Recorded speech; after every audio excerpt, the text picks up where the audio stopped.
repasar algo, no lo voy a hacer tan largo como cuando daba la teórica, que eran 2 horas, pero bueno, cualquier cosa ustedes me van frenando, me preguntan, si a alguno les quedó dudas de la teórica de tumores de ovario también. Me frenan y me preguntan, ¿eh? Bueno, con respecto a la epidemiología del cáncer de ovario, sabemos que en nuestro país, todo esto son datos epidemiológicos de nuestro país, porque muchos de los que encuentran en el libro son datos de Estados Unidos, porque el libro es yanqui, así que esto yo cuando busco trato de buscar datos nuestros. Es el quinto más común en las mujeres.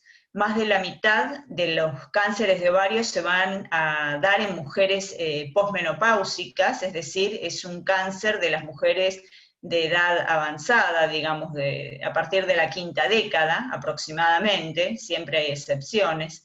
En nuestro país se estiman que hay 2.300 casos nuevos por año y es la sexta causa de mortalidad por cáncer en las mujeres. Recuerden siempre, en nuestro país, la que encabeza y en el mundo en general, la primera causa de muerte por cáncer en las mujeres es el cáncer de mama.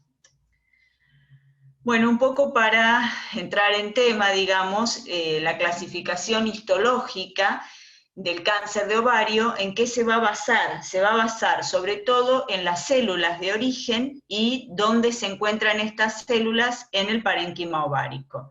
Sabemos que los más frecuentes van a ser los tumores epiteliales, que son los que están acá abajo a la derecha, que se originan en el epitelio superficial que recubre el ovario, o epitelio mülleriano que se llama, que es el mismo epitelio que va a recubrir todos los órganos pelvianos y todo el peritoneo pelviano también. Y bueno, cómo se dividen estos tumores: serosos, mucinosos, endometrioides, células claras o transicionales. Y acá fíjense que sabemos que el cistoadenocarcinoma seroso corresponde al 70% de todos los tumores malignos del ovario. Acá hablamos ya de cáncer, no estamos teniendo en cuenta los tumores benignos. O sea que el más frecuente de los tumores malignos del ovario es el cistoadenocarcinoma seroso. El otro grupo grande de neoplasias son los que se originan de las células germinales, y esto es lo mismo que veíamos en el testículo. Estas células germinales se pueden dividir hacia elementos, pueden ser primitivas y nos van a dar como contrapartida tumoral el digerminoma, homólogo del seminoma testicular. Si tienen diferenciación hacia componentes extraembriónicos, vamos a tener el tumor del saco vitelino o tumor del seno endodérmico, el carcinoma embrionario y el corioncarcinoma. Y si la maduración va a ser hacia elementos embrionarios, vamos a tener a los teratomas. Los teratomas son los más frecuentes dentro de este grupo. Y si el origen está en el estroma ovárico, tanto sea el estroma común, digamos, como el estroma de los cordones sexuales, el estroma especializado, vamos a tener a los tumores de la célula de la granulosa, tecoma, fibroma, o la variante combinada, el fibrotecoma, el tumor de células de Sertoli, Sertoli-Leydig y tumores esteroideos. Este grupo son los menos frecuentes, y dentro de este grupo el fibroma y el tumor de células de la granulosa van a ser los más frecuentes. Y como el estroma ovárico especializado tiene función endocrina, recuerden que dentro de estos tumores podemos tener rasgos de secreción hormonal, ya sea hiperandrogenismo o hiperestrogenismo, como característica de este grupo. Bueno, ¿cómo los podemos clasificar? Una de las formas de clasificarlo va a ser según su comportamiento. Y los tumores del ovario pueden ser benignos, vemos que la mayoría de los tumores del ovario son benignos, el 80%, la edad de presentación es entre los 20 y los 45 años de estos tumores benignos, pueden comportarse de manera intermedia entre lo que es benigno y maligno, y los llamamos tumores borderline o de malignidad indeterminada. Y finalmente tenemos los malignos, que se van a dar en un grupo etario mayor al de los tumores benignos, entre los 45 y los 65 años. La mayoría también de estos tumores ováricos, cuando hablamos de los del epitelio superficial, se van a presentar macroscópicamente como quísticos. Entonces también sería una forma de clasificarlo si es quístico, según la macroscopía, que van a ser cistoadenomas, y después los clasificamos de acuerdo al revestimiento histológico, será un cistoadenoma seroso, mucinoso, endometrioide,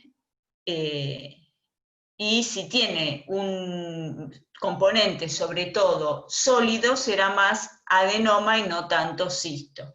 A medida que va avanzando la malignidad, van perdiendo los componentes quísticos. Cuanto más maligno, menos quístico va a ser el tumor.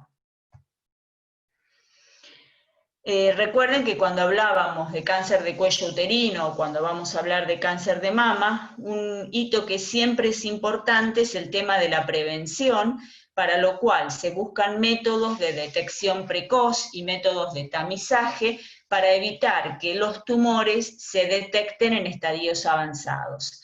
Y con respecto al cáncer de ovario, sabemos que es un tumor que es muy difícil de prevenir. ¿Por qué? Porque no existe ningún método de tamizaje que permita el diagnóstico precoz de esta enfermedad. Entonces, el tumor de ovario es uno de los cánceres que lamentablemente cuando se detecta, muchas veces ya se encuentra en estadios avanzados, porque es bastante silente la sintomatología de presentación y bueno, no hay un método efectivo y eficiente para detectarlo de manera temprana, a diferencia de lo que pasa con el cáncer de cuello uterino o con el cáncer de mama, por ejemplo.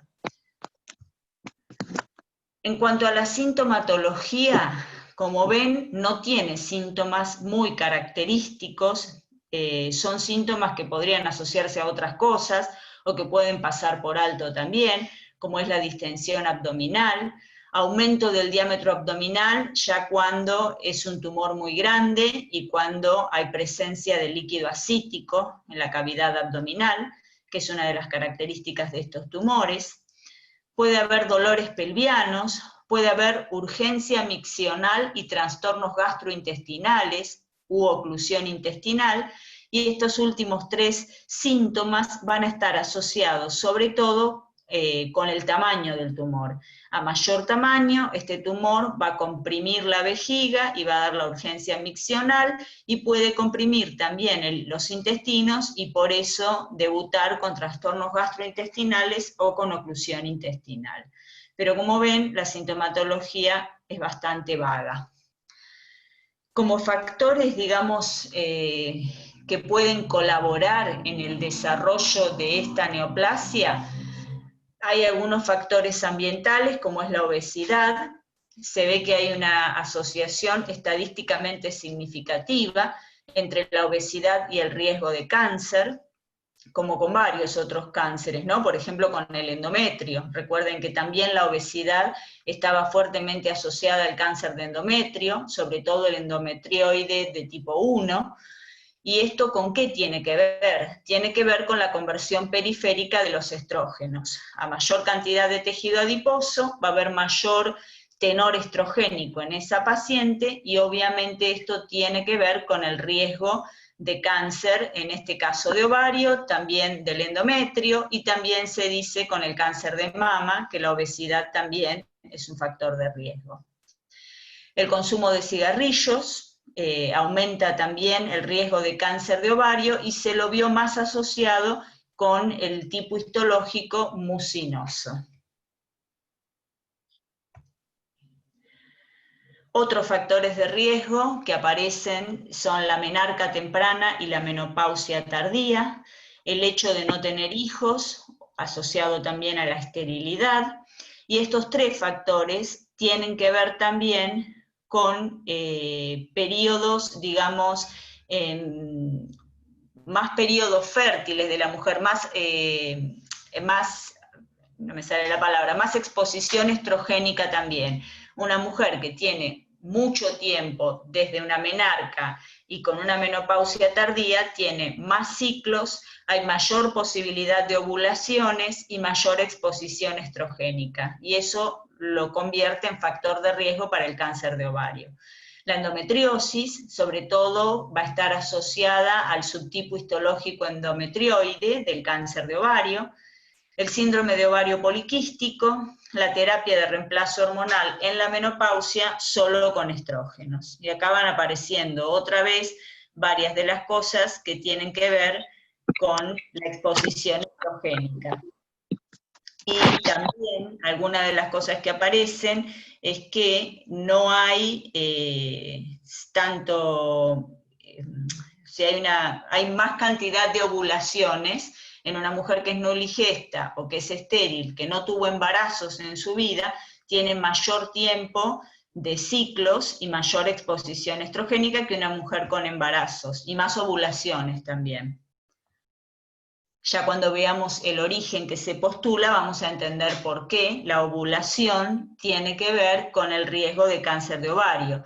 Y aquellas mujeres que, por ejemplo, consumen anticonceptivos orales que son anovulatorios, se dice que tienen menor riesgo de cáncer de ovario. Las mujeres que tienen muchos años de consumo de anticonceptivos orales, y tiene que ver con que son anovulatorios. Ya lo vamos a entender mejor cuando veamos el origen de estos tumores. Y bueno, acá también aparecen los factores genéticos. Por ejemplo, mujeres que tienen una historia familiar de cáncer epitelial de ovario, si hay un solo familiar, hay un 5% de riesgo. Si hay 2 o más familiares, y esto ya se considera hereditario, hay una probabilidad de un 25 a un 50% de desarrollarlo. Y acá, dentro de lo que es hereditario, tienen que ver algunos síndromes, como son las mutaciones en el gen BRCA, tanto BRCA1 como BRCA2. BRCA1 aumenta un 35 al 46% el riesgo del cáncer de ovario, el 2 lo aumenta menos, de un 13 a un 15%, pero también aumenta el riesgo. Y es el síndrome de cáncer de mama y cáncer de ovario, que lo vamos a ver otra vez bien cuando veamos cáncer de mama.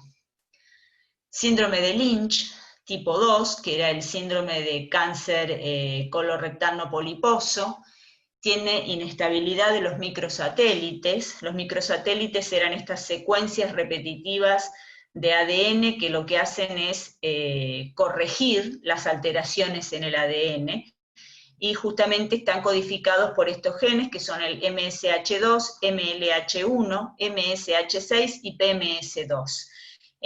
Hay justamente alteraciones en estos genes en el síndrome de Lynch, y por eso van a ser tumores inestables.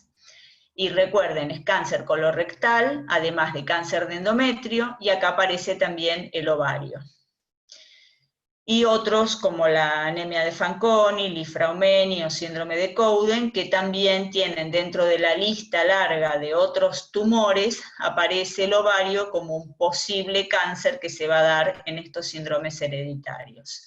Acá lo más importante a tener presente es los genes, la familia de los genes BRCA, las mutaciones en los BRCA. Y como factores protectores, lo que les decía recién, el uso de anticonceptivos orales, y esto tiene que ver con que son anovulatorios, la multiparidad, y obviamente una mujer multípara tiene muchos menos ciclos ovulatorios en su vida, porque si tiene una multípara es una persona que tiene más de 3 partos, entonces por lo menos 4 años de su vida ha suprimido una ovulación por mes, y más las lactancias, ¿no? Y bueno, es mucho tiempo de protección, que este tiempo protege del desarrollo del cáncer de ovario. Igual que la ligadura tubaria, porque hay menos exposición, digamos, de la trompa al ovario, la salpingectomía y la lactancia prolongada. Todo esto tiene que ver con el menor contacto, digamos, del óvulo con la trompa uterina. Y esta es la clasificación de la OMS, Como decíamos al principio, tenemos como el capítulo principal los tumores del epitelio superficial, acá está, tumores epiteliales. Dentro de los del epitelio superficial, los grupos principales son los serosos, mucinoso, endometrioide, células claras, tumor de Brenner o tumor transicional, y después los mixtos. Y hay un grupo que es muy poco frecuente de carcinomas indiferenciados. Y recuerden, dentro de cada uno de estos grupos lo vamos a poder clasificar como benigno, borderline o maligno. Bien. Dentro de los tumores de las células germinales, digerminoma, seno endodérmico, carcinoma embrionario, corioncarcinoma no gestacional. El gestacional, recuerden que era el corioncarcinoma que derivaba de un embarazo molar, así que este es el no asociado a embarazo molar. Teratoma, tanto maduro, inmaduro, monodérmico, esto lo vimos el otro día, con transformación o mixtos.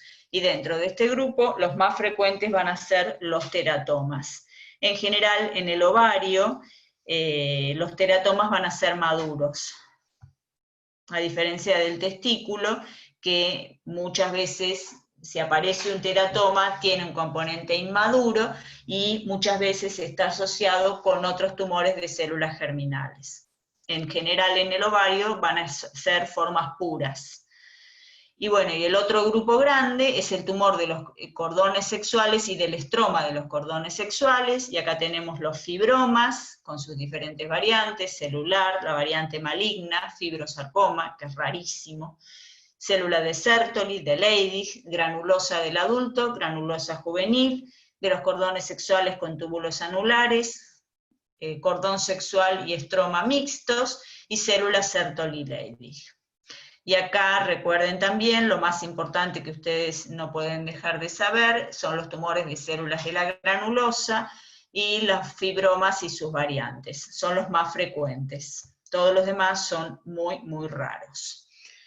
Entonces, si empezamos a hablar de los tumores del epitelio superficial, el grupo más frecuente van a ser los tumores serosos. Fíjense, el 50% de todas las neoplasias epiteliales son tumores serosos.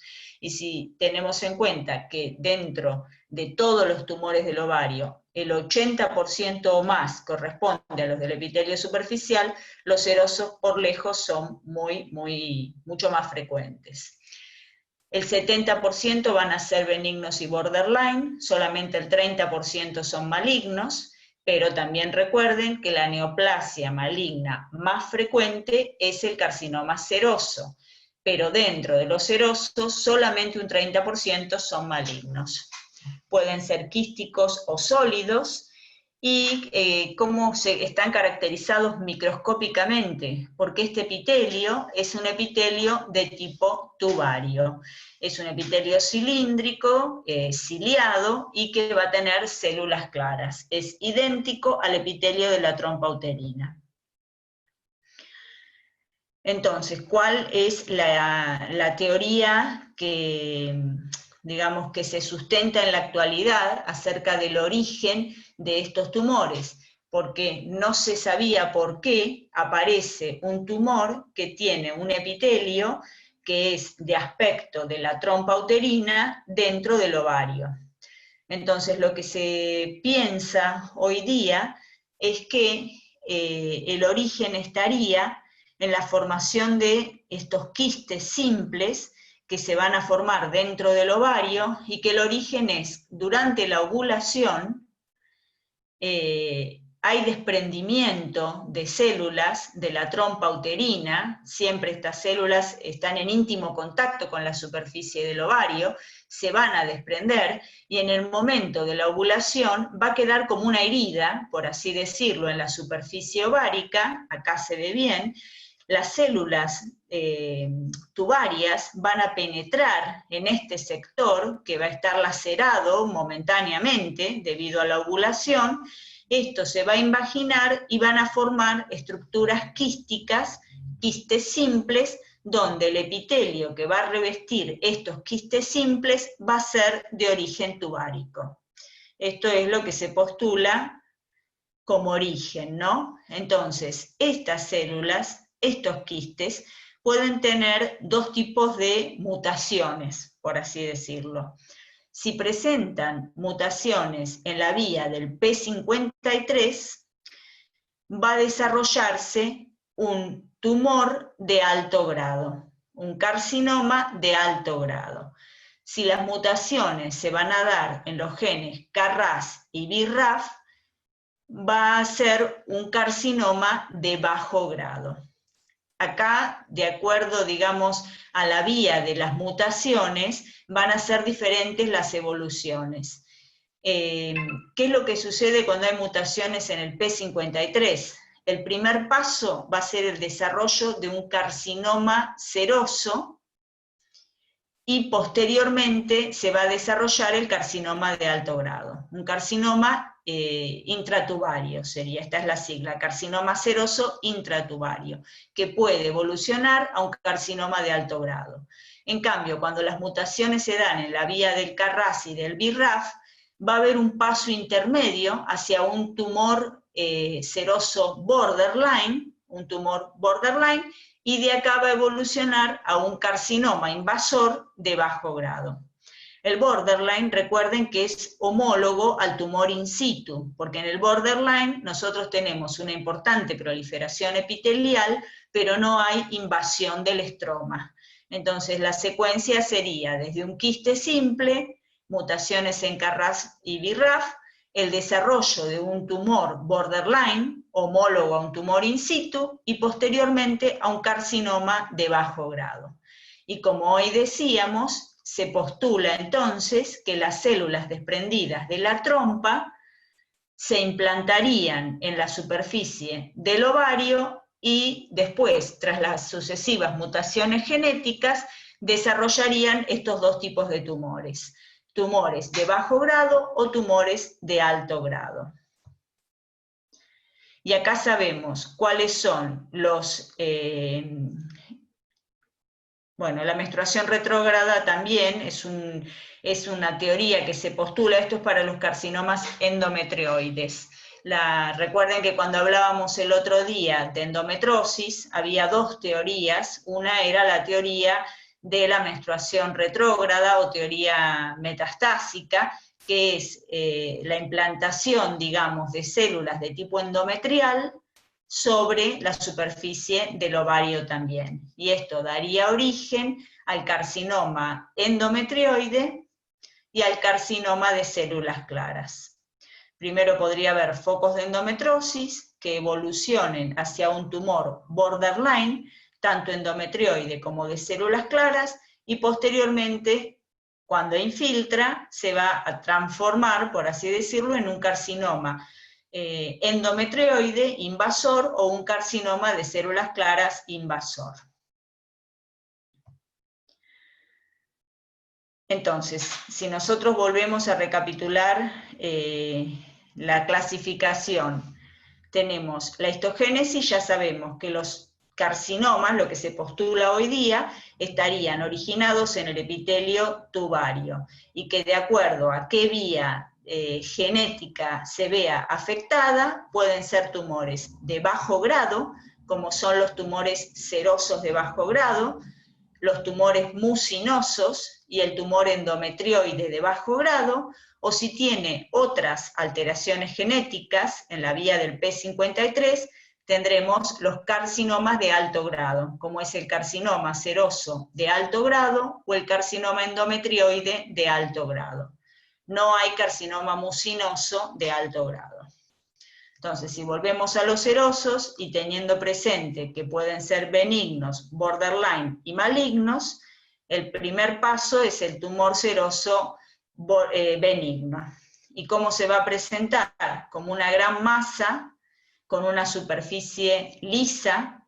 Fíjense que acá hay otras áreas, puede ser multiloculado, son quísticos, por eso cistoadenoma seroso, benigno, es la nomenclatura correcta. Muchas veces pueden ser bilaterales, más de un 50% de los casos pueden ser bilaterales, los tumores serosos, son los que más frecuentemente se presentan como bilaterales, tienen una superficie externa lisa, pueden ser multiloculados, al corte son quísticos, como lo vemos acá. Esto es multiloculado, tiene varias formaciones quísticas en su interior, pero el revestimiento va a ser un revestimiento simple, donde no hay proliferación epitelial, es un epitelio, como dijimos antes, de tipo tubario, va a tener células ciliadas, van a estar las características células claras de la trompa uterina, y el contenido va a ser un líquido claro, y una cosa que es importante siempre evaluar es la superficie, tanto externa como interna. ¿Y qué es lo que uno tiene que buscar? Si aparecen papilas, porque estos tumores, los tumores del ovario en general, cuando empiezan a proliferar, forman papilas. Entonces, en este caso, la superficie interna uno la debiera describir como lisa, y eso ya nos da la pauta de benignidad de este tumor.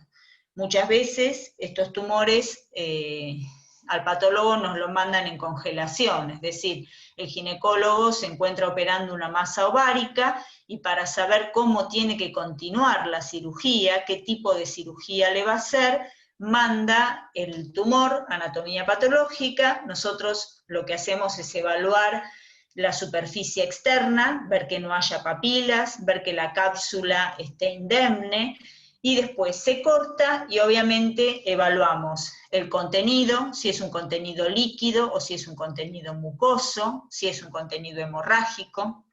Son todas pautas para hacer el diagnóstico histológico también. Si la pared es delgada y la superficie interna es lisa, uno lo puede informar incluso macroscópicamente.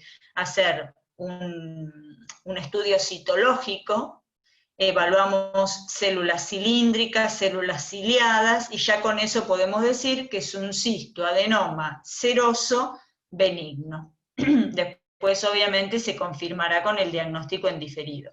Pero ya sabiendo que es quístico, que el contenido es líquido y que no tiene ninguna papila, ya con eso tenemos un 90% del diagnóstico de benignidad de ese tumor. Acá tenemos otro ejemplo en el cual aparece, esto es más feo macroscópicamente, pero cuando lo vemos al microscopio, vemos que hay un estroma proliferado, importante, y que si bien aparecen estructuras papilares como estas estructuras, el epitelio que las reviste va a ser un epitelio simple. Lo que prolifera acá es el estroma. Entonces, en este caso, cuando tiene áreas quísticas macroscópicamente, aparecen otras áreas más sólidas, pero aparecen áreas quísticas, uno lo llama con esta histología cistoadenofibroma, que sería una combinación de un tumor del epitelio superficial seroso con un tumor del estroma, que es el fibroma. Es un tumor que aparece con bastante frecuencia y que uno no tiene que confundirse con malignidad cuando hace el estudio. Esto va a ser firme, bien delimitado, blanquecino, homogéneo, y lo importante es ver a la microscopía que el epitelio que está recubriendo estos espacios es un epitelio simple. Acá no hay proliferación epitelial, lo que está proliferando es este estroma fibroso, pero que tampoco tiene ningún rasgo de atipía. Entonces, en este caso, uno lo llama cistoadenofibroma. Fíjense que en la clasificación tiene mucho que ver la macroscopía del tumor, ¿no? Por eso lo de cisto en los tumores del ovario. Bueno, acá ya tenemos algo que es un poquitito más feo, porque esta imagen macroscópica es con un aspecto papilar, macroscópico, Esto da la imagen de que son friables estas papilas. Cuando hablábamos del cistoadenofibroma, en general la consistencia es bien firme de esas papilas, no se degradan. En cambio, cuando nosotros tocamos estas papilas de un tumor borderline, se van a desgranar porque justamente es todo epitelio y tiene poco sostén fibroso. Entonces, en este caso ya esto tiene un área quística importante, esto está abierto, ya se evacuó el contenido líquido, y lo que queda es sobre la superficie interna una proliferación importante de estructuras papilares, bien sobrelevadas, que van a ser probablemente friables. Y acá lo que cambia también es la histología, porque fíjense que tenemos un core, por así decirlo, papilar, un eje papilar de un tejido fibroso, pero el epitelio ya no es el epitelio simple que veíamos en el tumor seroso benigno, sino que hay proliferación. Fíjense acá, hay todos elementos epiteliales que van a estar sueltos hacia la luz de ese quiste. O sea que acá ya hay una proliferación epitelial importante. Entonces, en este caso, cuando vemos proliferación epitelial, pero no hay invasión del estroma, eso sería el dato que uno siempre tiene que evaluar, que no haya infiltración de ese epitelio en el estroma, estamos en presencia de un tumor borderline o tumor proliferante atípico, como también se le llama. No es, podríamos decir, ni chicha ni limonada, porque el comportamiento, si bien lleva una cirugía más radical, que si fuera un tumor benigno, pero muchas veces tiene un muy buen pronóstico si se hace la resección completa de esta lesión. Incluso conservación de la fertilidad. Como veíamos al principio, estos tumores se dan en mujeres jóvenes, entonces ese es un dato que siempre hay que tener presente, ¿no? La preservación de la fertilidad. A veces tenemos imágenes como estas que impresionan que esto está infiltrando en el estroma, pero en realidad es por la incidencia de corte, ¿no? Fíjense que estas papilas, si uno las cortara más abajo, todo esto nos daría la impresión de que está infiltrando en el estroma. Pero no, son todas proliferaciones, proyecciones papilares revestidas por un epitelio que tiene proliferación marcada.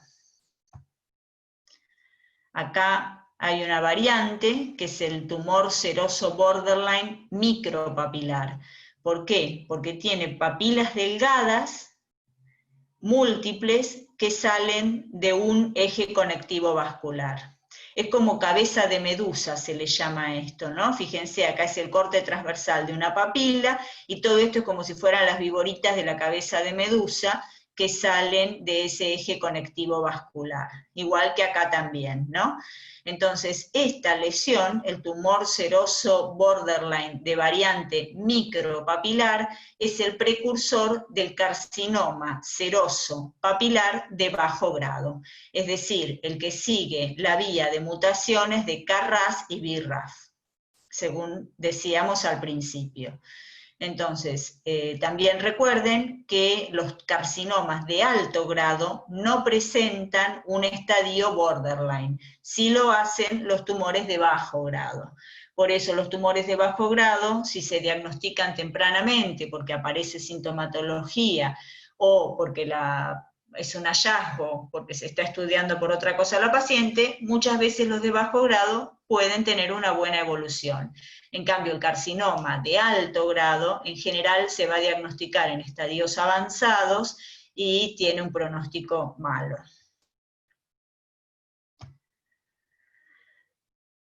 ¿Por qué son importantes también evaluar los tumores borderline? Porque a veces el ginecólogo, cuando opera y se encuentra o que está operando un tumor de ovario, tiene que hacer siempre una evaluación de todo lo que es la cavidad abdominal, el peritoneo, para descartar la presencia de implantes. El cáncer de ovario es un tumor que muchas veces, o característicamente, tiene una infiltración que lo llamábamos cuando hablábamos de generalidades de neoplasias, transcelómica. ¿Por qué? Porque sus células se descaman hacia lo que es el peritoneo y muchas veces se implanta en el peritoneo. Esto también va a producir irritación peritoneal y va a producir uno de los signos característicos del cáncer de ovario, que es la citis, la producción de líquido en la cavidad abdominal, irritativo, y esto va a dar la presencia de ascitis en estos tumores. Entonces, esta descamación puede ocurrir ya sea tanto el tumor, en general se va a dar en los carcinomas, en los tumores malignos, pero a veces los tumores borderline también pueden presentar implantes. Y estos implantes pueden ser no invasivos, es decir, que no infiltran el peritoneo, sino que las células yacen por sobre la superficie peritoneal, o pueden ser un implante que ya está infiltrando en el peritoneo. Obviamente, para hacer la correcta evaluación de qué tipo de implante es, tenemos que tener el tejido por debajo del epitelio del peritoneo, ¿no? Que una muestra sea satisfactoria, por así decirlo. Es un criterio que tienen que tener presente, que sea un tumor borderline no significa que no pueda tener implantes en el momento del diagnóstico. Obviamente los implantes van a ser más frecuentes en los carcinomas. Y acá llegamos al carcinoma. Recuerden, tumor maligno más frecuente del ovario. Y los tipos, lo que veníamos diciendo, carcinoma seroso de bajo grado o carcinoma seroso de alto grado. El de bajo grado, originado en un tumor borderline, en general el tumor borderline, el borderline micropapilar, en general van a ser bien diferenciados, también se los llama tipo 1, y las mutaciones van a ser en el KRAS, BRAF y el ERBB2. Y los de alto grado, en general son tumores menos bien diferenciados, tienen marcada tipía citológica, también se los llama tipo 2, y las mutaciones más frecuentes son en el P53 y en el BRCA1 y BRCA2. Recuerden lo del pronóstico, ¿no? Alto grado, peor pronóstico. Bueno, y esta es nuevamente para que ustedes fijen, bajo grado BRAF y KRAS, alto grado P53 y los BRCA. La proliferación, obviamente el índice de proliferación va a ser bajo en el bajo grado, quiere decir que es más lento el crecimiento, a diferencia del alto grado, que es un tumor que en general se va a presentar ya en estadios avanzados, que vamos a tener en la pieza mayor necrosis, hemorragia, y esto tiene que ver con el índice de proliferación. La apoptosis lo mismo, y el ADN va a ser diploide y aneuploide en estos dos tipos tumorales. Y estas son algunas imágenes del carcinoma seroso. Otra vez les vuelvo a repetir, la alta frecuencia en que estos tumores se presentan de manera bilateral, como vemos en estos dos ejemplos.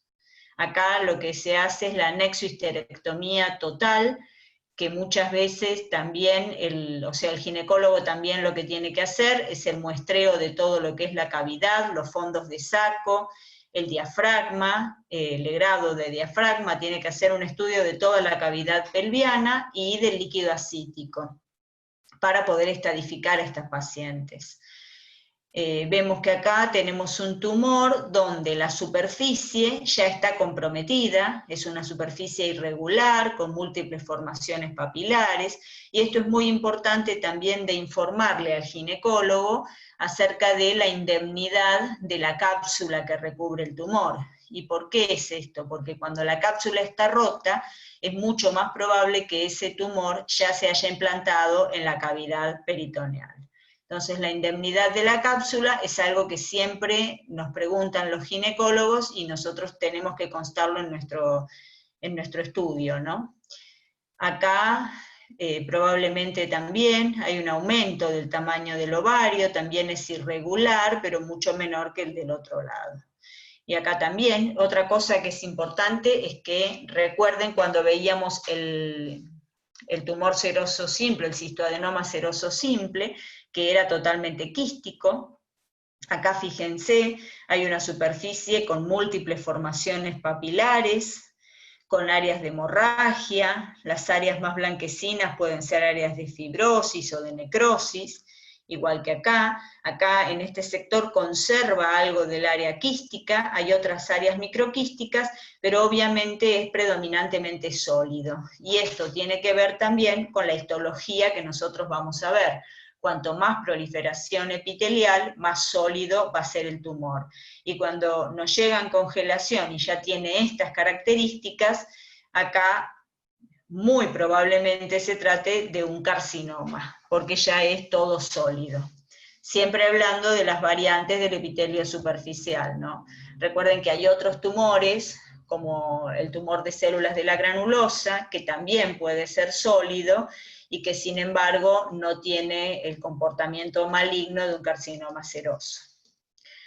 Esta es la histología del carcinoma seroso. Fíjense, acá tenemos estas proyecciones papilares, por eso también se lo llama carcinoma seroso papilar. Y hay una proliferación epitelial importante, hay desprendimiento celular, y obviamente acá el estroma, como vemos mejor acá, está totalmente infiltrado. Fíjense estas estructuras que aparecen acá y acá ya se ven, son calcificaciones concéntricas que tienen que ver con la apoptosis, con los depósitos cálcicos por la apoptosis y por la muerte celular. Acá lo vemos mejor, es bien basófilo, como se ve el calcio habitualmente, y tienen este aspecto en catáfila de cebolla, son calcificaciones con este aspecto concéntrico. Esto es lo que se llaman cuerpos de samoma, se escribe con P, samoma, y que son muy característicos del carcinoma seroso papilar. Aparecen en varios otros tumores que vamos a ir viendo, por ejemplo, también son característicos del cáncer de tiroides, estos cuerpos de samoma, o del meningioma, pero bueno, particularmente en el carcinoma seroso papilar del ovario, son bastante característicos la presencia de cuerpos de samoma, como un dato histológico más de estos tumores. Acá aparecen de nuevo, prácticamente acá no hay estroma, fíjense que todas las estructuras que se ven son epiteliales, todo esto es epitelio. Acá hay algo de estroma, que también está infiltrado, acá vemos otra vez proliferación epitelial, tiene atipía citológica moderada en este caso, y acá tenemos las calcificaciones concéntricas o cuerpos de samoma que se van a dar en estos tumores. Se dan en general en los tumores papilares, como el papilar de tiroides, este que es el seroso papilar, ambos tienen cuerpos de samoma. Es un tipo de calcificación distrófica, ¿no? Con un nivel de calcio normal en la sangre, es secundario a focos de necrosis. Recuerden, la calcificación distrófica era eso, cuando hay necrosis, los jabones cálcicos pueden depositarse en ese tejido, y en este caso se depositan de manera así concéntrica, en catáfila de cebolla, y eso es lo que se llaman cuerpos de samoma. Esta es otra imagen para mostrar cómo acá tenemos todo el estroma en el medio y que está completamente invadido por esta proliferación de células neoplásicas. La foto no se ve muy bien, pero como característicamente, esa es una diferencia muy importante, el borderline sería más homologable a un tumor in situ. ¿Por qué hablo de in situ? Porque no atraviesa en estroma, no infiltra en el estroma. En cambio, el carcinoma ya hay invasión estromal franca, como para que ustedes se acuerden, ¿no? Bueno, el otro grupo importante, hasta ahí llegábamos con los tumores serosos. El otro grupo importante, sí. Disculpe. Sí. El profe en el teórico habla del fenómeno de Falopio. Sería básicamente esto de de cómo se da el origen a los carcinomas de alto grado, ¿verdad? Exacto, sí, exacto, es eso. Él le dijo fenómeno de Falopio, yo no lo encontré como fenómeno de Falopio, pero bueno, es eso, es la descamación de las células de las trompas de Falopio en la superficie del ovario, eso sería, que hacen como primer paso el carcinoma seroso intratubario, o STIC o TICS, de acuerdo a si está en inglés o en castellano la sigla, ese seroso, sí, sí, STIC le dicen, el carcinoma seroso intratubario. Eso sería la contrapartida, digamos, el paso intermedio, y de ahí el carcinoma seroso de alto grado. Sí, si él lo llamó fenómeno de Falopio es por eso, porque el origen se dice que está en las células de las trompas de Falopio. ¿Y por qué se empezó a estudiar esto de fenómeno de Falopio, por así decirlo? Porque se veía, recuerden, que los carcinomas serosos de alto grado están asociados con mutaciones del BRCA, y las mujeres con mutaciones del BRCA tienen muy alta frecuencia de cáncer de mama. Entonces recuerden lo de Angelina Jolie, ella se hizo la mastectomía bilateral y la nexohisterectomía. Y entonces estas pacientes que se sacan también los ovarios y el útero también, en un intento de impedir, digamos, la transformación carcinomatosa, sabiendo que tienen una mutación en el BRCA, se hace la mastectomía bilateral y también la salpingoforectomía. Entonces, cuando se estudiaban las trompas de Falopio de esas piezas de resección, de esas mujeres que lo hacían con fines profilácticos, se empezó a observar que aparecían lesiones intraepiteliales en la trompa de Falopio. Entonces se asociaba a que el probable origen de los cánceres en esas mujeres con mutaciones del BRCA tenía que ver con eso, con ese primer paso de transformación carcinomatosa en la trompa de Falopio, y que probablemente, secundariamente, descama hacia el ovario y termina constituyéndose el carcinoma seroso de alto grado en el ovario. Todo esto son teorías, ¿no? Porque no es que se pueda certificar, no es que nadie haya visto cuando descama la célula de Falopio, pero bueno, aparentemente a raíz del estudio de las trompas de estas mujeres es que se llega a esta teoría y se ve asociado a las mutaciones del BRCA. Los cánceres que se dan en mujeres con mutaciones del BRCA es un porcentaje pequeño de mujeres, pero también se vio, también se asume que en los cánceres esporádicos el fenómeno precanceroso, por así decirlo, sería el mismo. Y obviamente asociados con mutaciones en el P53 también. ¿Está claro? Sí, ahora sí, pasa que no lo encontraba en el libro, el profe lo nombró en un momento y después se refirió a lo mismo pero con otro nombre, entonces no... Ah, bueno, por ahí le dijo STIC, yo fenómeno de Falopio, yo así no lo escuché nunca, pero tiene que ser eso. Claro. O Sí, el carcinoma seroso intratubario, y es por eso. Y así es como llegaron a encontrarlo y a plantear esa teoría, por las mujeres que se hacen la nexohisterectomía, la salpingoforectomía, para evitar el desarrollo de manera profiláctica, mastectomía y salpingoforectomía. Y bien, bueno, sí, eso. perdón. Bueno, tumores mucinosos entonces. Sabemos que el 20 al 25% de los tumores de ovario están dentro de este grupo. ¿Cuál es el epitelio que reviste estos tumores? Es un epitelio que secreta moco, por eso el nombre, mucinoso, ¿no? Y son el 8 al 10% de los tumores ováricos epiteliales primarios. Pueden alcanzar un gran tamaño, pueden tener un tamaño mucho más grande que los serosos, los mucinosos característicamente, y tienen dos tipos de revestimiento mucosecretor, por así decirlo, o mucinoso.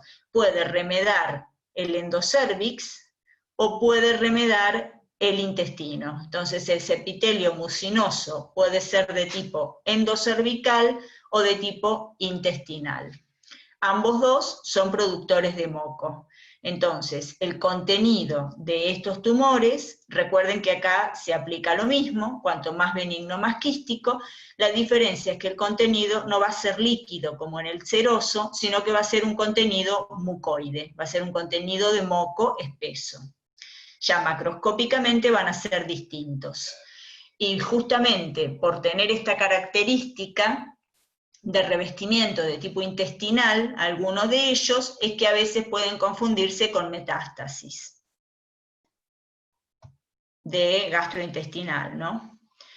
Bueno, y acá otra vez, ¿cómo los clasificamos? Como benignos borderline, o borderline la mayoría. Malignos son muy poco frecuentes, pero bueno, también pueden aparecer, fíjense que nada más que un 3%. Las mutaciones van a ser, la patogenia, la mutación en el KRAS, parecido a lo que pasa en el colon, como para que ustedes asocien, como es de tipo intestinal, como es mucoide, mutaciones del KRAS, y a veces pueden presentarse estos tumores como con el cuadro que se denomina pseudomixoma peritoneal, es decir, hay una citis, pero esa citis no es líquida, sino que es de moco, es la cavidad peritoneal llena de moco. ¿Y por qué se los nombro acá? Porque esto se asociaba antes con origen ovárico, pero en realidad hoy se sabe que cuando hay un pseudomixoma peritoneal, el origen va a estar en el apéndice cecal. Hay que ir a buscar el tumor en el apéndice. Pero antes, y se los mencionan siempre cuando se habla de carcinoma mucinoso del ovario, se creía que estaba asociado a un primitivo en el ovario, mucoide. Estas son algunas imágenes del cistoadenoma mucinoso, acá la nomenclatura es la misma, cisto porque es quístico, adenoma porque es glandular benigno, y mucinoso porque es el tipo histológico. Fíjense el tamaño de estos tumores, la superficie otra vez es lisa y está intacta. Si esto se rompe y el contenido va hacia la cavidad, es un problema porque puede diseminarse, por eso siempre es importante evaluar la cápsula para el patólogo. Y en la superficie de corte, otra vez lo mismo, es multiloculado, 1, 2, 3 lóculos, la superficie interna es lisa, la pared es delgada, y si tuviéramos el contenido, es un contenido de moco. Cuando uno lo corta, cuando esto viene fijado en formol, el contenido parece gelatina, porque el moco, una vez que se fija en el formol, adquiere esa consistencia dura.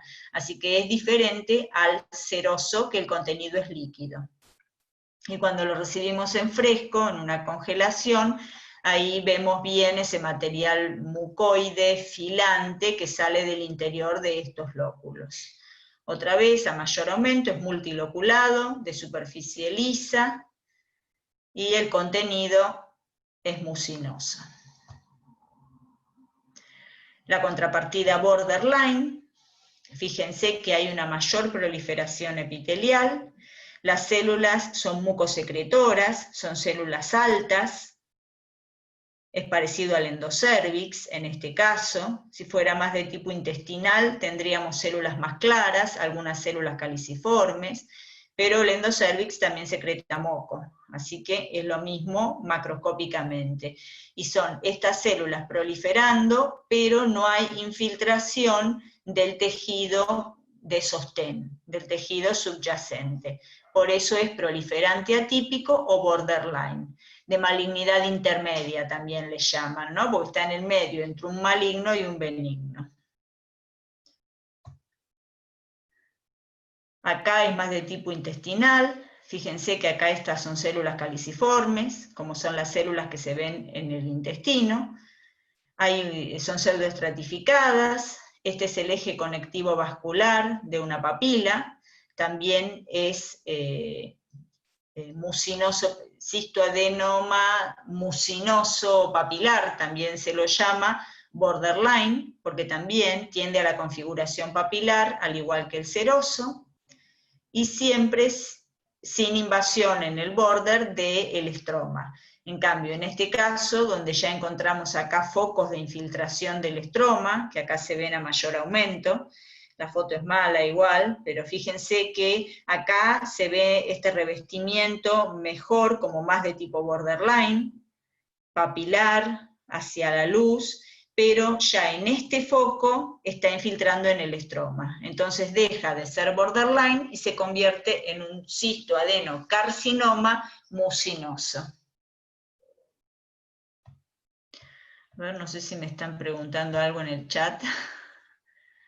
¿Cómo se diferencia de una metástasis intestinal? Bueno, es muy, muy difícil y hay que aplicar técnicas de inmunohistoquímica y a veces ni siquiera las técnicas de inmunohistoquímica nos auxilian para diferenciar entre una metástasis y un primario.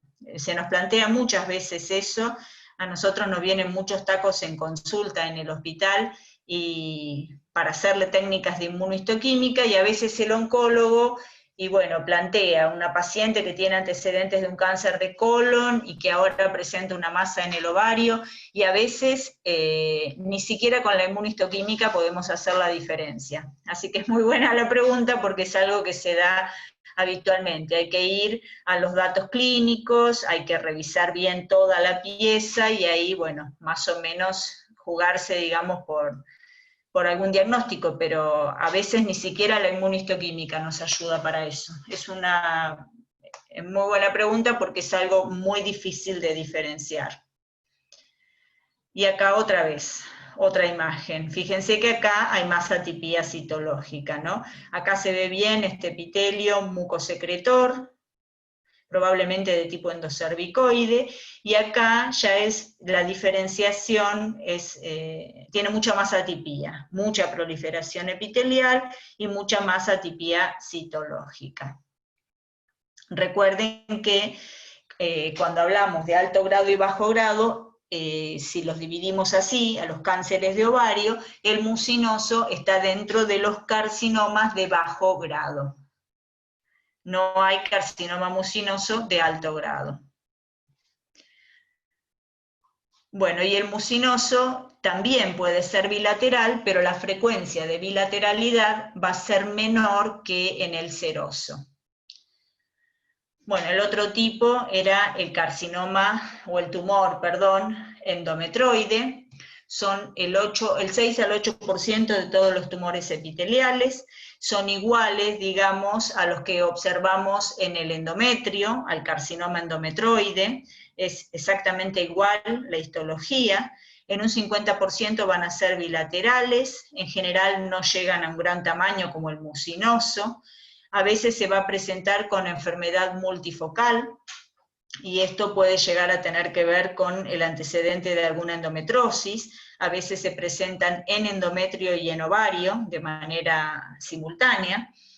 Y las alteraciones genéticas, va a haber genes supresores tumorales como el PTEN y el P53, y ahí estarían los carcinomas serosos de alto grado.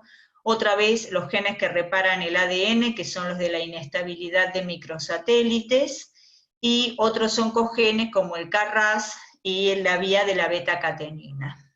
Y esos tienen más que ver con los endometroides de bajo grado. Porque el endometroide sí tenemos de bajo grado o de alto grado.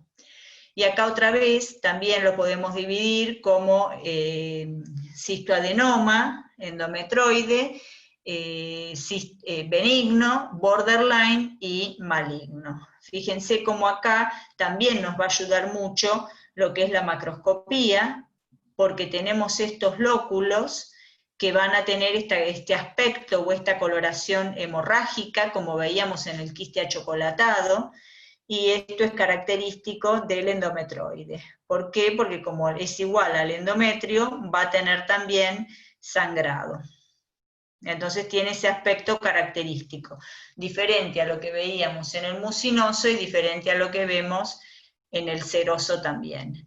Y la histología, como decíamos antes, va a ser indistinguible de lo que es el carcinoma del endometrio. Y esto también muchas veces se nos plantea. Yo tuve un caso así, que tenía en el ovario bilateral, carcinoma endometrioide, y además la señora le encontraron un carcinoma en el endometrio. Entonces se terminó asumiendo como que era un tumor multifocal del endometrio y bilateral de ovario, y no como una metástasis, porque esa es la otra posibilidad cuando aparece esto, si es una metástasis o si es multifocal. Y como el endometroide puede presentarse de manera multifocal, de esa manera se asumió como multifocal. Entonces tenemos glándulas bien, con poco estroma interviniente, con atipía citológica.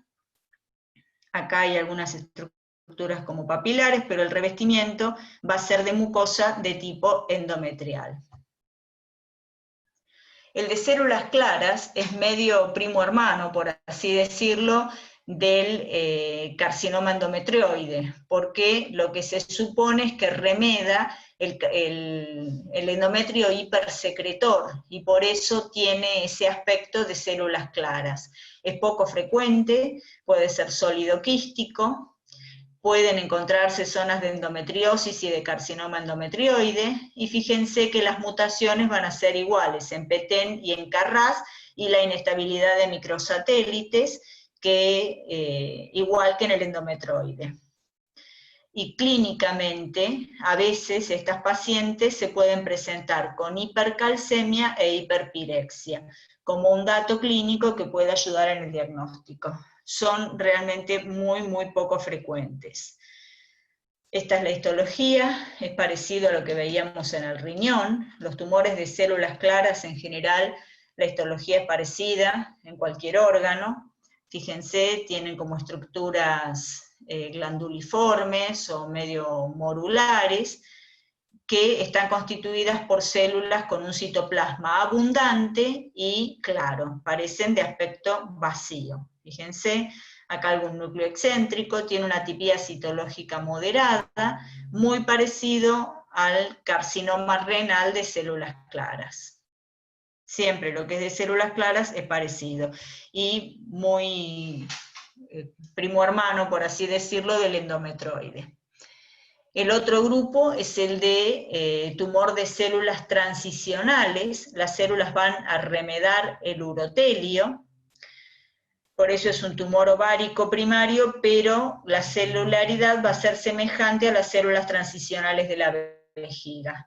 ¿Cómo se lo va a clasificar? Como benigno, borderline y maligno. El tumor de Brenner lo más frecuente es que sea benigno, la mayoría de las veces, pero bueno, están descritas las variantes borderline y la variante maligna, que lo maligno sería muy semejante a un carcinoma de células transicionales de la vejiga, porque las células son de tipo urotelial. Y como la mayoría de las veces se presenta como un tumor benigno, el pronóstico va a ser bueno. Esta es la histología característica, son estos nidos celulares, que son células transicionales, es como que van hacia una luz central, inmersas en un estroma fibroso denso. Este tumor puede ser sólido quístico, pero en general tiene un componente sólido. O sea, no se dice cistoadenoma de Brenner, sino que es el tumor de células de Brenner o de células transicionales. Es menos frecuentemente quístico, o en general tiene áreas sólido-quísticas, a diferencia de los otros tipos histológicos. Acá tenemos el estroma, bien fusocelular, y en el medio estas células que son de tipo transicional. Acá es como que deja una luz central y son células de tipo transicional. Eso es característico del tumor de células de Brenner. Entonces, ¿qué se hace o cómo se estudia una paciente que tiene un tumor de ovario? Lo primero que se hace es el examen físico. Como métodos auxiliares de imágenes tenemos la ecografía transvaginal, la tomografía computada, esto para ver cuánto compromiso hay, y el ginecólogo lo utiliza obviamente para estadificar esa paciente y ver qué tratamiento va a hacerle, es decir, si va a tener un tratamiento quirúrgico o si es una enfermedad diseminada que tiene compromiso de otros órganos, ya la paciente tiene que hacer quimioterapia adyuvante, ¿no? Y un dato que es importante en los tumores del ovario es algunos marcadores que se pueden utilizar, sobre todo para ver la evolución del tumor, no para el diagnóstico. Entonces acá otra vez estamos en presencia de los famosos marcadores tumorales que veíamos en varios órganos. Por ahí si recuerdan, en el páncreas teníamos un marcador tumoral que era el CA19-9, todos los tumores de células germinales, tenemos la subunidad beta de la gonadotrofina coriónica cuando es un corioncarcinoma, la alfa-fetoproteína en el caso de un carcinoma embrionario. Bueno, acá en el ovario un marcador serológico que nos puede ayudar es el CA125. Y obviamente las pacientes con un carcinoma del epitelio superficial van a tener elevado el CA125, pero no es la única causa. Entonces va a servir sobre todo para la evolución post-tratamiento y para estudiar recaídas, como por ejemplo el mismo uso que le dábamos al antígeno prostático específico en el cáncer de próstata. Bueno, también se puede hacer la evaluación gastrointestinal para ver si hay metástasis, y mamografía bilateral como a cualquier paciente, en este caso se le suma, ¿no?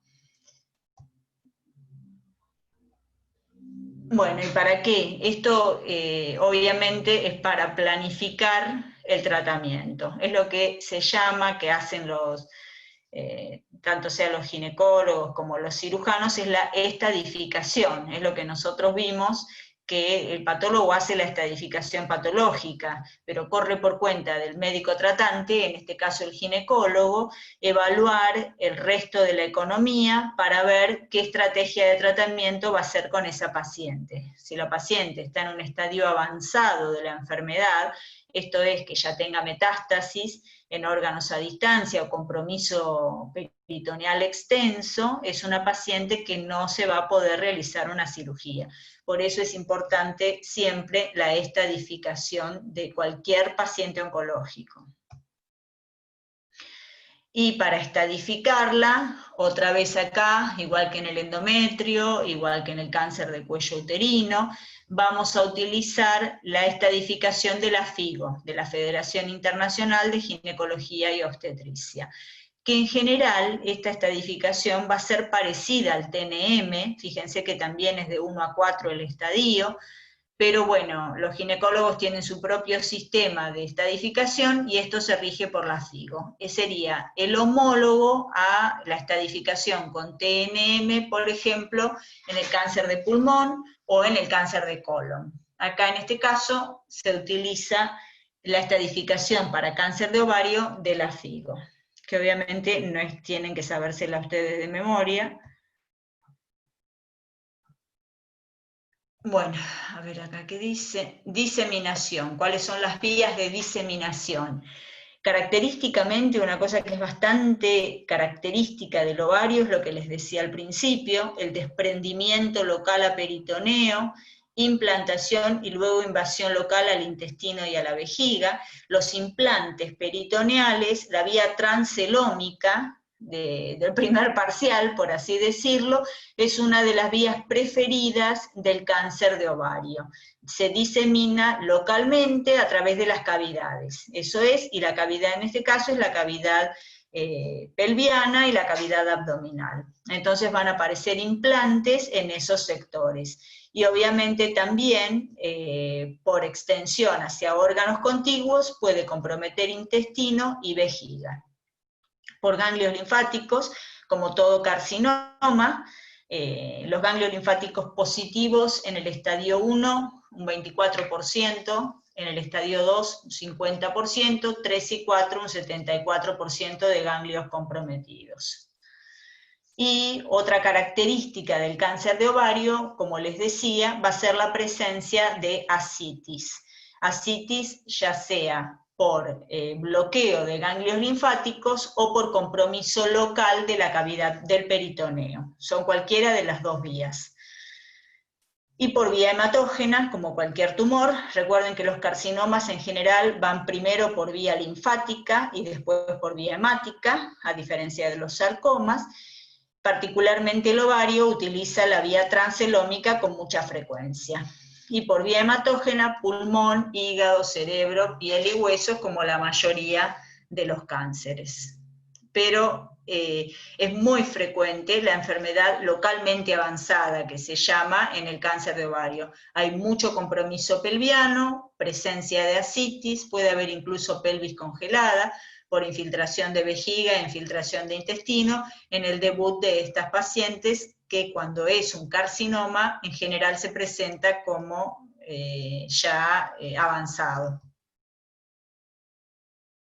Tratamiento, si está localizado en el ovario, el tratamiento va a ser quirúrgico, obviamente depende del estadio, siempre la estadificación, en este caso por la FIGO, y cuando está por fuera del ovario, a veces se hacen combinaciones, primero se hace quimioterapia y después se hace la cirugía, u otras veces simplemente la paciente hace quimioterapia y nada más. Bueno, y acá después algunos ejemplos lo podemos ver rápidamente. Este grupo, el otro, el de los cordones sexuales, que son muy poco frecuentes, pueden tener secreción hormonal, eso siempre recuérdenlo, porque si a ustedes se les presenta un caso clínico donde el paciente tiene o masculinización, o hirsutismo, o una menarca temprana, o fuera de edad, digamos, en una niña, hay que pensar que no estemos en presencia de un tumor del estroma de los cordones sexuales. Síndrome de masculinización o pubertad precoz. Eso como dato importante de este grupo. Uno de los más frecuentes es el tumor de células de la granulosa, que lo vimos el otro día, que tiene dos subtipos, el subtipo adulto y juvenil. El más frecuente es el del subtipo adulto. También hablamos el otro día de este comportamiento incierto, que no se sabe cómo va a reaccionar y que esto pone nervioso al ginecólogo. Puede presentarse con recidivas o puede no volver a aparecer. Puede haber secreción de estrógenos. El marcador que se utiliza es la inhibina, que ya sea en sangre o como marcador de inmunohistoquímica, y las mutaciones es en el gen FOXL2. Fíjense que la presentación va a ser sólida.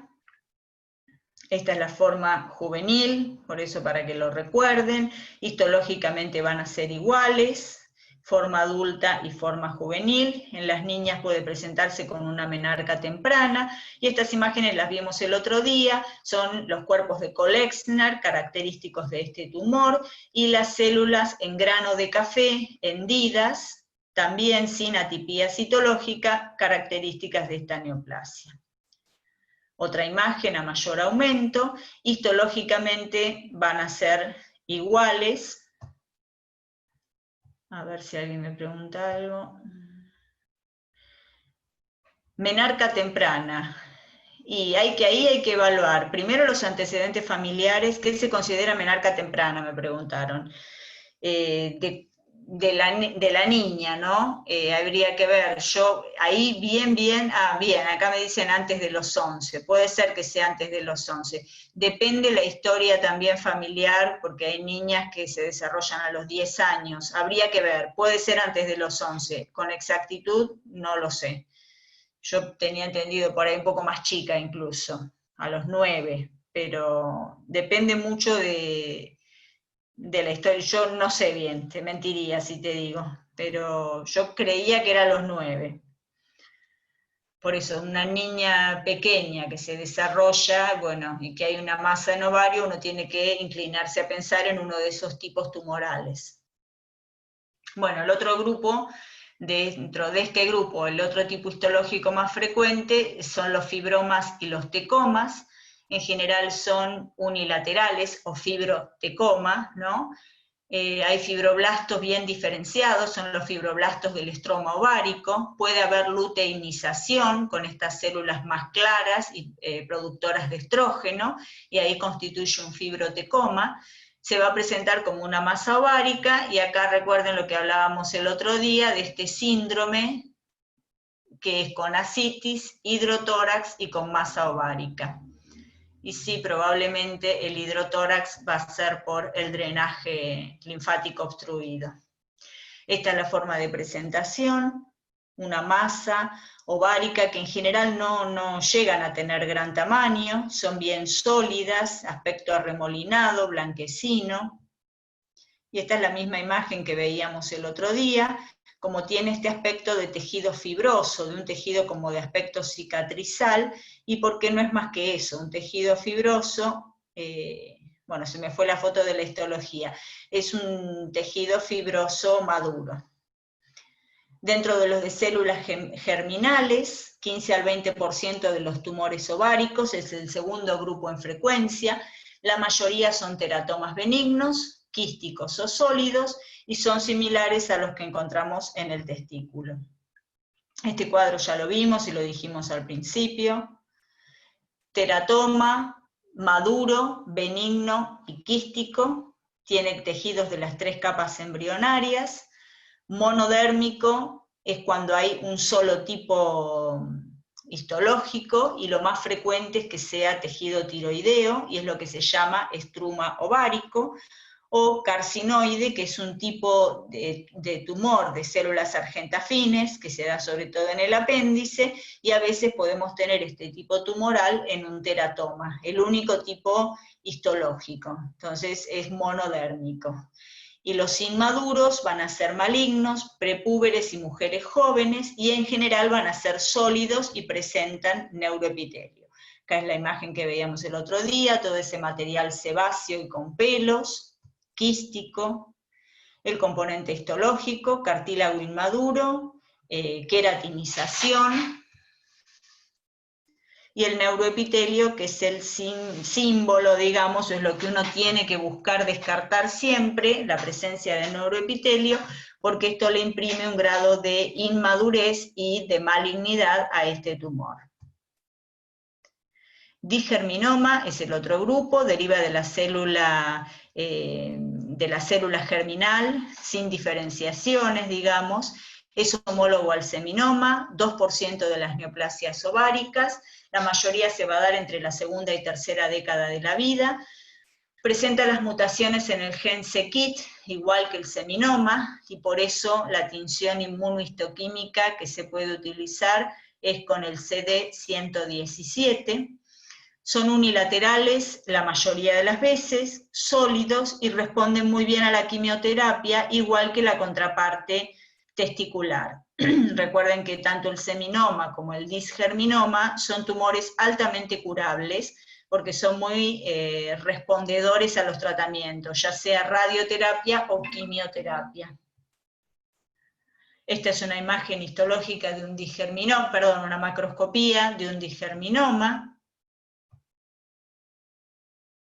La inmunohistoquímica es el CD117, se llama, que tiene que ver con las proteínas, digamos, que se secretan por la mutación del gen c-KIT.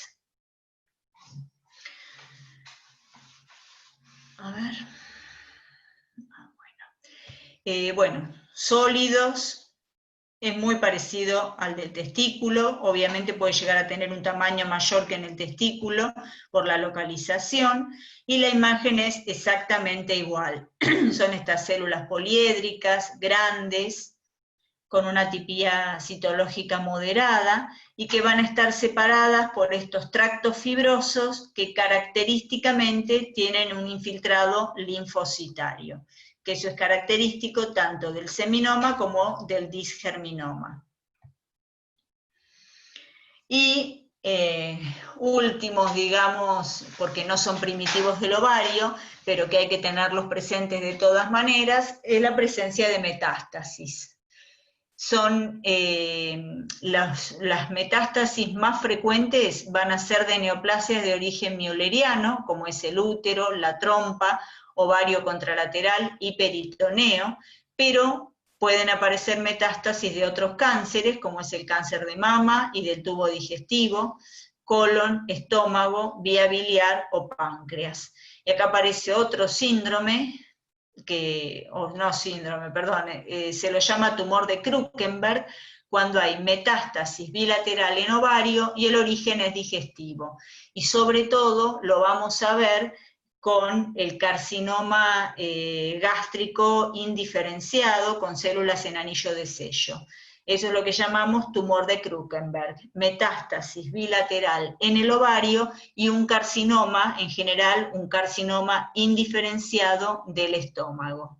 Entonces, las metástasis en ovario existen, como también decíamos hoy del colon, también puede aparecer. Acá tenemos, en general, las metástasis son bilaterales, el compromiso es bilateral, fíjense, son sólidas, hay un reemplazo de ambos ovarios. Y acá tenemos las células en anillo de sello. Fíjense, esto si uno no les dice de dónde es, lo primero que uno debiera pensar es que es un cáncer de estómago indiferenciado. Acá fíjense el núcleo hacia la periferia, y esto como si fuera el anillo. Acá otra vez, y si uno encuentra esto en el ovario, rápidamente tiene que decirle al médico que vaya a investigar a la paciente el estómago. Acá otra vez, fíjense, acá tenemos un componente de tipo glandular, y acá tenemos las células en anillo de sello. Otra vez, una metástasis de un cáncer gástrico, y esto es el tumor de Krukenberg, lo que llamamos tumor de Krukenberg. ¿En qué nos puede ayudar para distinguir entre una metástasis y un primario? Obviamente siempre uno tiene que ver la histología, ¿no?